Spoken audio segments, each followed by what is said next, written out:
pangga, ayan, for today's video, ayan, magluluto tayo ngayon ng simpleng puto cheese with ginayat na carrots. Ayan, so yan, narinig nyo mga pangga, meron tayong carrots na ginayat na ilalagay natin sa ating puto cheese. Ayan, so gagawa tayo ng merienda for today's video, and I hope magustuhan nyo yung ating recipe video merienda today. Ayan, isa-isahin na natin ang ating mga paraphernalias. Mga pangga, ito na yung ating recipe sa ating gagawing puto cheese with carrots. Ayan.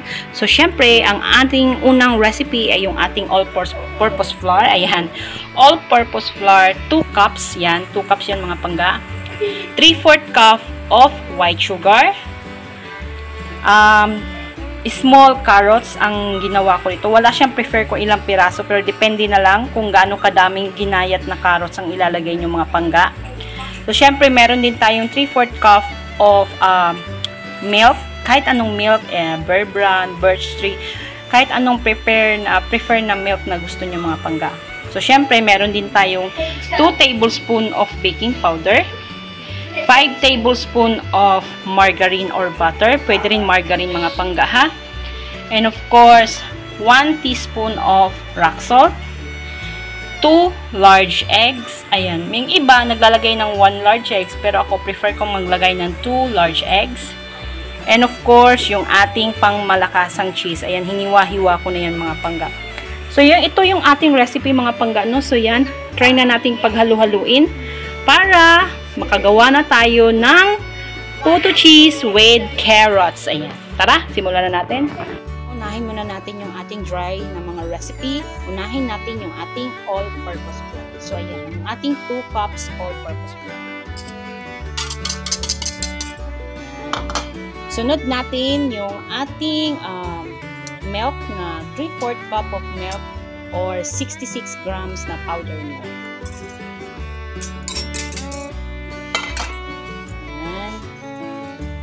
After that, pag nahalo na natin itong dalawang recipe, pwede na natin ilagay yung ating 3/4 cup of sugar.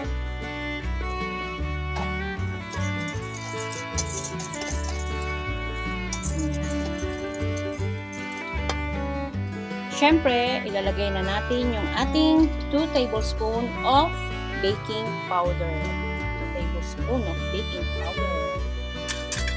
So, napakasimple lang ang gagawin natin mga pangga, no? Kayang-kayang gawin natin to sa bahay. And, pang merienda sa mga kabataan.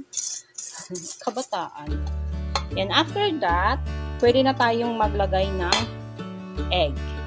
So, tip natin sa paglalagay ng egg mga pangga, kailangan is, wag natin idirekta agad na ilagay yung itlog sa ating mixture kasi baka mamaya sira yung itlog at naku, sayang naman yung ating mga mixture mga pangga. So, kailangan muna nating biakin sa isang platito at tignan natin kung okay ba yung egg.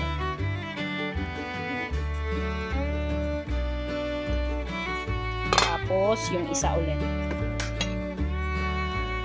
Kasi nangyari na sa akin itong mga pangga na diniretso kong ilagay yung itlog. Naku, pag nilagay ko sa itlog, sira pala yung itlog. So, wala. Sayang yung ating mixture.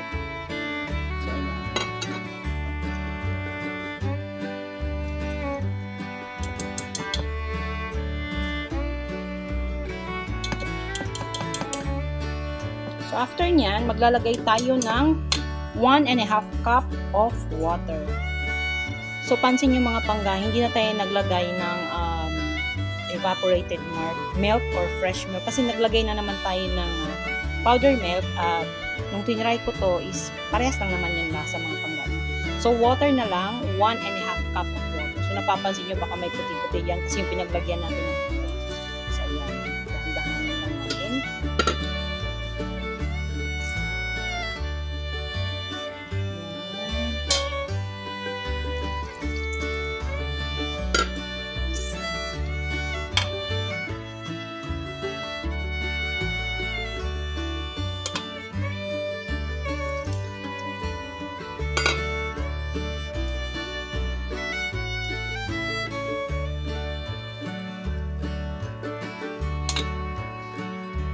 Sinala muna natin, pero sige lang, tingnan lang natin na walang nagpupupo.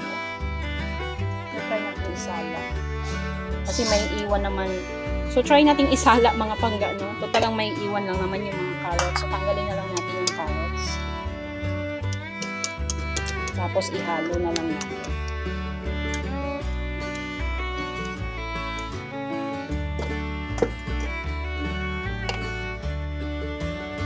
So, isala na lang natin mga pangga. Total, maiiwan naman yung carrots. And then, ihalo na lang natin again yung carrots.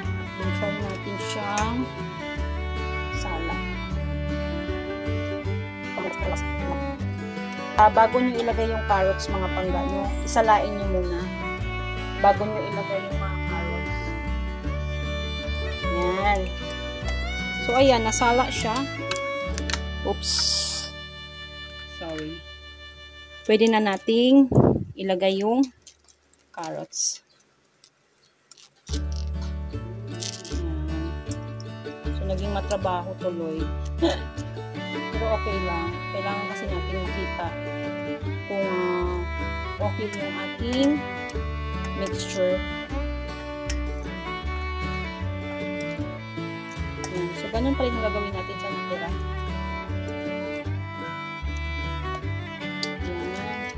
Dagdag natin yung natirang carrots. So, parang pwede pa naman siyang dagdagan.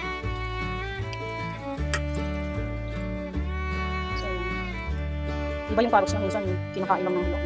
So, pwede talaga siyang ilagay. Parang siyang carrot cake, no? Pero sa ating version is puto cheese with carrots. Diba? Puto cheese with carrots. So, ayan. Huwag na natin siya i-over-mix kasi pangit din. So, pwede na natin ilagay sa ating molde. So, ngayon, maglalagay lang tayo ng 1 tablespoon na mixture sa ating mga molde. Tablespoon.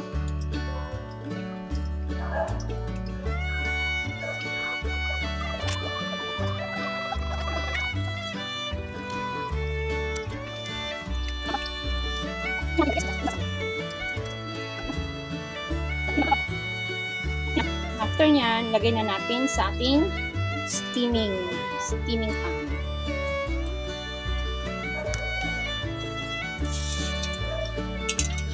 So, maliit lang yung natin steamer mga pangga. Kaya, ganito lang yung gagawin natin. So, ang tip mga pangga, huwag nyong isasagad dito sa may gilid, ha. Yung tipong lang, tama lang siya kasi hindi maganda pagka isagad. You want to eat this? You don't want to eat? Go to CR na. What time na? Pati yung pinto na.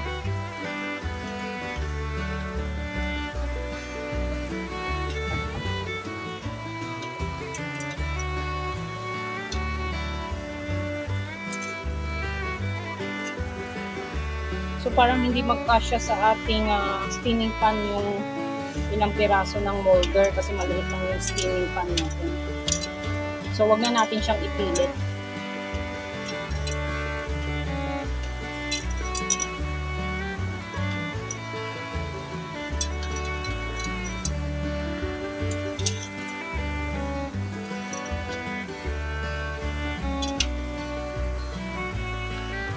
Two, 4, 6, 8, 9.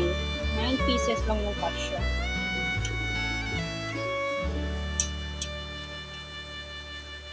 Ayan, 9 pieces. 9 pieces na puto ang pwede nating maluto dito. So, ayan, kumukulo na yung ating steaming.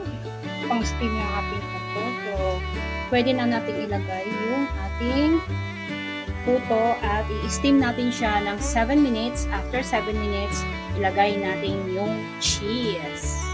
Kaya din tayo ng takip sa ating towel or tela kasi hindi maganda pag magluto tayo ng puto na natutuluan yung ating puto mixture. So, ayan, hinaan lang natin yung ating kawali ng medium heat. Lakas ng ulan dito mga pangga. Tapos ilalagay na natin yung ating i-steam na puto.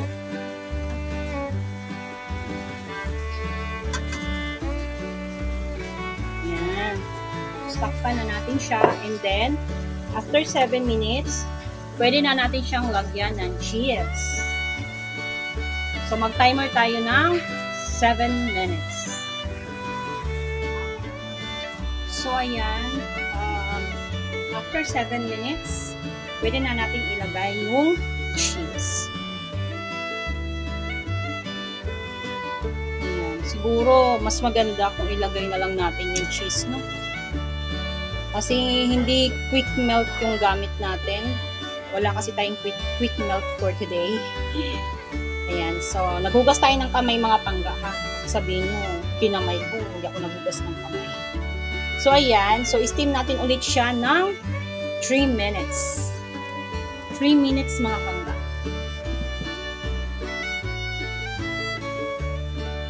So, ayan. After 3 minutes, check natin. So, ayan. Papatong lang yung cheese natin mga pangga. Ayan. Yan yung pinagkaiba. So, ngayon, try naman natin siyang gawin